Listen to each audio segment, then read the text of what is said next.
Hi everyone, my name is Jessica Kay and I'm here from the heart of Jessica. And today I wanted to talk a little bit about giving and receiving. So first I'll start out with, if you like what you hear, drop a comment, click the like button, subscribe to our channel, because I am bringing through lots of information that is helping us in our day-to-day on galactic astrology and a variety of self-awareness and ascension information. So if this is something valuable for you, subscribe, like, hit notifications, because there's new content coming out every single week. So let's talk about giving and receiving. So this week, I have been doing a lot. There's a lot of people that have needed help from me in my personal life, and I have been generously giving it. And after about day 3 of long days in the ER, at the car sales place, like long days of giving away a lot of energy, I became frustrated. I said, I want to receive. And it's triggered something in my mind. Recent Instagram post from a friend of mine who said, we need to be open to receiving and to allowing things to come to us. And in that moment, it all made sense and it all landed, and I created this huge shift of, I am ready to receive. I'm ready to receive from the universe, from the divine. I'm ready to receive from myself. I am ready to receive whatever positive things may be headed my way. And just stating that out loud and literally feeling my energy shifting from pouring out to pouring in, all of a sudden things started shifting. So I had a day scheduled of, once again, more things I needed to do to help people. And when I shifted into that mode of, I want to receive, my reality shifted. So I was able to spend more time taking care of myself, to do some nice things for myself. And all of a sudden, all of those commitments and obligations started falling away. Oh, don't worry, I'm going to take care of this for you. Oh, don't worry, I don't need your help today. I've got this. Somebody else is going to help me. My time changed and I can do it on my own. So the minute I shifted into, I'm taking care of myself, I'm focusing on myself, my reality shifted. All of a sudden, things were coming to me and this influx was coming to me. So I think it is around our mindset and understanding that it is okay to receive, that our worth is not based on what we're giving and doing for other people, that it is important to engage in self-nurturing and self-care, to deeply love ourselves, to even put ourselves first. And I know this is a revolutionary thing, but if we do not take care of ourselves, we cannot take care of others, whether that is through our job, whether that is through our personal life, our family lives. We have to put ourselves first. We have to ensure that our cup is full, and then when we work out of that excess. So what is overflowing from me and how can that help others? And this is something that I consistently struggle with. I have that belief that yes, I am important. It is important for me to take care of me. However, when the requests start coming in, I overcommit. I say yes to more than what is healthy for me. And then I realize I can tell the difference between me having taken care of myself and helping other people and me not. When I start begrudging the fact that I'm helping other people or begrudging that I need to do one more thing, I have started pulling, or probably already moved past pulling on my own reserves. And now that is coming from, I am taking away from myself and I haven't put myself first. So what I realize is when I say, no, I cannot, or can we schedule it another time? I am not the only person out there that can help. So oftentimes people say, okay, and they'll go to the next person. They'll find someone else to help them meet their needs. So one of the kind of limiting beliefs is, well, if somebody needs my help and I don't help them, then they're going to be stuck. There's no other option. I am the only option. And it's that thought process that binds me to saying yes all of the time. When I am in a more well-rested, more balanced, better state of mind, it is easier for me to say, well, it looks like I'm available on these dates to help you. And when you put that out there, then it's a choice. Like, I can help you at this time and date, and they can either use your help on that time or date, or they can find somebody else. And so it's really about allowing choice in all ends. And when I realize, like, yes, I am making the choice to help when I can. So it's not like I'm being put upon by anybody either. Can you help me right? No, I can't do it right now, but I can do it at this time. So it's about this engaging in a dialogue, allowing ourselves to have choice and allowing there to be choice on all sides of these issues. When we really start putting ourselves first, when we really start stepping into our sovereignty and not being pulled and pushed around by forces outside of ourselves, but really aligning with our truth and what helps us feel the best so that we can move and be in love at all times, shifts really start occurring. And it was just so magical. The minute I said, I want myself first, I want to receive, my entire day changed. My entire reality shifted. So it can happen quickly. It doesn't have to take a long time. I said, enough. I am receiving. And I realized that I had actually shut down the receiving. So in order to reopen that, I had to state firmly, I am in receivership mode. I am receiving. I am important. It is my turn. Like, I get to be important right now. And that moves on to another thing. If we are not making ourselves the most important person in our lives, then we're going to see that. Oh, well, they don't think I'm important. Do I think I'm important? That's where it shifts. So if I think I'm important, if I think I'm worthy of love, if I think that I deserve to be treated better, then that energy is going to go out. And people will think that we are important. People will reflect that to us. We are worthy of respect and all of these things. So it's really important that the work starts at home. If we're feeling disrespected, in what ways are we disrespecting ourselves? How can we love ourselves more deeply, respect ourselves more deeply, put ourselves first, nurture ourselves better? And all of this to say, we're doing the best we can now. And by shifting our mind in these different little ways, it allows us to shift our reality. So this is not like, oh, well, I need to do better. This is not an opportunity for the critic to come in and start taking over. Like, that's not what this is. It is an opportunity for awareness of how we can help ourselves feel better and take care of ourselves better. So it's just these different little steps, and the critic doesn't have a place here. So we can tell the critic, thank you, go find something else to do. We love you, we know who you are, we're sending you love, and that's not needed right now. What is needed is deep levels of self-care and self-love. I am worthy.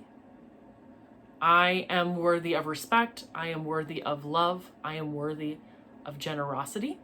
And it's going to start right here. It's going to start at home with me. So what can I do to be kind to myself? What can I do to be gentle to myself? How can I love myself more in this moment? Or how can I love myself in this moment? How can I meet the needs of my being, my parts? So how can I engage in play? How can I engage in rest? How can I help support this beautiful being, this beautiful body and soul and mind that I am experiencing in this now moment? And it becomes easier the more we do it. And still, I have to be reminded, time to stop, time to pay more attention to me, time to engage in that self-care. And when I do this, I feel happier inside my being. I feel happier in my interactions with others because I'm giving out of that full cup. And I actually, when I step into it and say, oh, where's my energy meter? I need some rest. I feel okay when somebody says, hey, I can't right now. I'm taking care of myself. So when we become real clear of where our focus is and what we value, when we value ourselves, we value self-care, and we value love, and we move from that space, the decisions become simpler. What is the best thing in this moment that I can do for myself? Because like I said, when I am feeling good, I want to go out and I want to engage and I want to be generous and I want to be philanthropic and I want to play, and inspiration comes easy. Like all of these things just start happening. So if you're feeling tired, exhausted, you're procrastinating, you're feeling lack of clarity, all of these are signs of an opportunity to provide more self-care. And as we provide more self-care, then we have the energy, we have the clarity, we feel philanthropic, we want to help other people, we feel generous, we feel inspired. So it's not to double down and push through, it is to step back and rest and relax and honor ourselves. And part of this is honoring our cycles, paying attention to what parts of the day, what parts of the week, what parts of the month do we have more energy, and what parts of the day, week, and month do we have less energy. Honoring those cycles. And that's the great thing. People journal, and it doesn't have to be this huge great thing. It can be a couple of words. Felt great today, didn't have energy today, wanted to rest. Even a couple of words every single day gives us insights into how we're moving through our day, week, month. And this is valuable information when it comes to our self-awareness. How are we moving? How are we honoring ourselves, our cycles, our being? Are we engaging in that self-care? And when we see that, oh, this is a down couple of days in the month for me, I'm not going to push harder, but I'm going to rest and retreat and relax. And I'm going to take care of myself so that I have the energy to move forward and to be kind and to be generous throughout those days. Because that's what we're really looking to, is like, how can I maximize my care and myself so that I can be of the greatest good to myself and to others? And when we know, oh, today I'm feeling tired and I need to take it a little bit easier. I need a little bit more self-care. I'm a little more gentle with myself. That translates in me being gentle with others. That translates in me easing my interactions with others and not overcommitting, and really being mindful in my energy, in my interactions. And that right there is so beautiful. It's so beautiful. When I push too much during those times of day, week, or month that I am a little bit more tired and need a little bit more rest, I end up having negative interactions that feeds the critic, that feeds the negative self-talk, and it just lends itself to draining me even further. And then it's like, okay, now we've got shame spirals, and now we have all of these things that are taking my energy away, when all I really want is to have more energy and to feel good. So it's like, how do we interrupt that? Self-awareness. That's how we interrupt those cycles. We become aware, and then we move with more grace and gentleness in the world around us and within us. And then that opens up reservoirs of love, of joy inside of us. And there's not this kind of whiplash of, oh, I could have, should have, the inner critic going back and forth. So pay attention to what feels good for you. Check in with yourself throughout the day. Write a couple words each day on how you're feeling. And pay attention to these cycles. Pay attention to these energies. And pay attention to how you're feeling. And when somebody asks you for something, check in real quick. Do I have the space? Am I truly available for this? Yes or no? Is there a better time or place that this can happen? So really being true to yourself and honoring yourself, and then working on communicating that. I'm feeling tired right now. Is there any way we could do it tomorrow, the next day, next week? I would love to help you, or I'm not able to. help you with that. Thank you for asking. I'm just not able to do that. So just being really clear and clean. And that's where, when we start paying attention, we can more clearly communicate. Yes, I can do it, just not now. Or no, that's not something I can do at all. Or yes, I would love to do that. Just paying attention to how we open and close, how our energy opens and closes around certain requests, people, places, things. Because what we're really trying to do is we're trying to be the embodiment of love, moving and living from the heart in love. And we're only able to do that when our hearts are open. So, when is our heart open? When does our heart close? And when our heart closes, what is it that I need to do to nurture my heart back to openness? So, paying attention. Oh, I just felt my heart close. What do I need to do to nurture that back to openness? Maybe that is, I need to go outside. I need to meditate. I need to be in a different environment. I need to be around different people or know people. What is it that I need to do to help nurture myself back to wholeness? And that is self-care. And then can we move, once our heart is open, can we move from that space? So it's going to take me a little bit to open. I'll be back. I'm nurturing my heart back to openness so I can have this conversation and be impeccable with my word and my actions. So there's really so much going on. Are we taking care of ourselves? Is our heart open or closed? Are we available for these different activities? Just checking in. And when we start checking in, when we start paying attention to when the heart closes, oh, okay, this is something that the heart closes. All right. We're going to move towards things that open us, nurture us, feed us. And that's where the shifts in life start happening. Are we moving through our day with a heart open or heart closed? Can we come to awareness of that heart closing sooner? And then can we open it? And as we do that, our energy, we're paying attention. Our energy is paying attention. We're prioritizing ourselves, our well-being, and we're not going to want to be in those some of those situations anymore. So our life starts shifting when we start prioritizing our well-being, our heart being open, our moving through love and through the heart. All of a sudden, stuff starts moving and stuff starts shifting.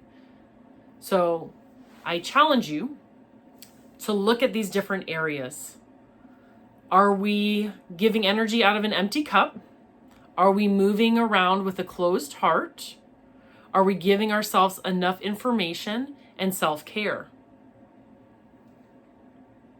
Pay attention to find out, when am I making these decisions?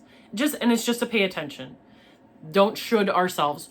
Well, I don't have an energy, so I shouldn't, We're not here for the critic. We're here to pay attention and then to make informed decisions based on that information. So, do I have energy for this? Does my heart open or close to this? Can I move in this situation through the heart and in love? And yes or no? Do I need to nurture myself deeper? Is this something that self-care can solve, or is this a situation that my heart is close to that? I need to move in a different direction.